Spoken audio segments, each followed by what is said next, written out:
অতীতের দিকপাল খেলোয়াড় sub junior India দলের প্রতিনিধিত্ব করা গৌতম রায় টাট্টুর নেতৃত্বে গত 19শে মে 2024 ইস্ট কলকাতা ভেটেরান্স রওনা হয়েছে স্পেনের রিবাডিওর উদ্দেশ্যে। টর্নিও ইন্টারন্যাশনাল ভিলেজ রিবাডিও ফুটবল ফেডারেশন 45 এই টুর্নামেন্টে অংশ নেওয়ার জন্য। এই টুর্নামেন্টে স্পেন ছাড়া France, Italy, Portugal, Algeria, Tunisia এইসব দেশের মোট 80টি দল অংশ নিয়েছে। 35 এবং 45 দুটি বিভাগেই খেলাগুলি হবে। ইস্ট কলকাতা ভেটারেন্স সেই 2006 সাল থেকে নিরলসভাবে বাংলার প্রাক্তন ফুটবলদের নিয়ে দেশে বিদেশে সর্বত্র প্রতিযোগিতামূলক ফুটবলে অংশ নিয়ে চলেছে।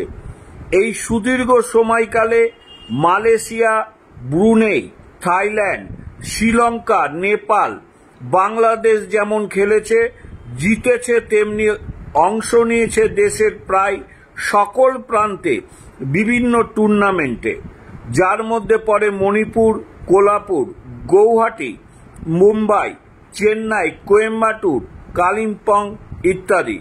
বহু টুর্নামেন্ট বিপক্ষ দলে অথবা সহ খেলোয়াড় হিসাবে কখনো বিজয়ন কিংবা বাইচুং অথবা ব্রুনো কুটিনো, বিশ্বজিৎ ভট্টাচার্য, বাসুদেব মণ্ডল এদেরকেও মাঠে আবার সহমহিমায় দেখা গিয়েছে। এশিয়া মহাদেশ থেকে ইস্ট কলকাতা ভেটারেন্স একমাত্র দল হিসাবে বিদেশে টুর্নামেন্টে 18তম বর্ষে অংশ নিচ্ছে।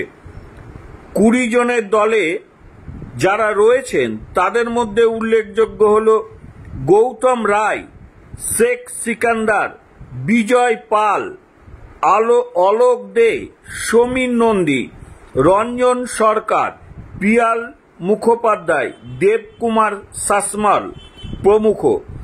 ভারতবাসী হিসাবে আমাদের প্রার্থনা বিদেশের মাটিতে ইস্ট কলকাতা ভেটারেন্স তার সুনাম অর্জন করে ভারতের মাটিতে পা রাখুক।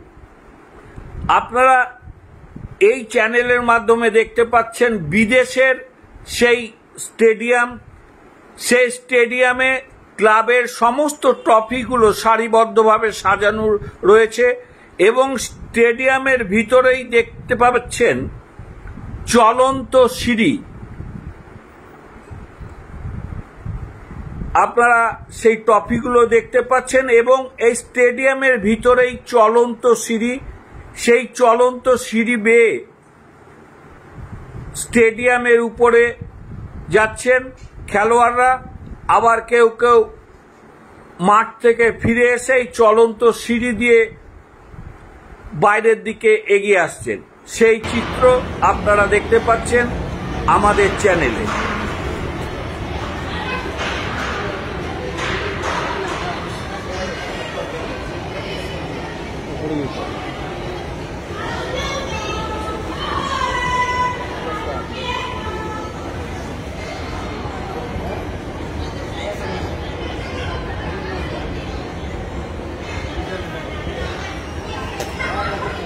এই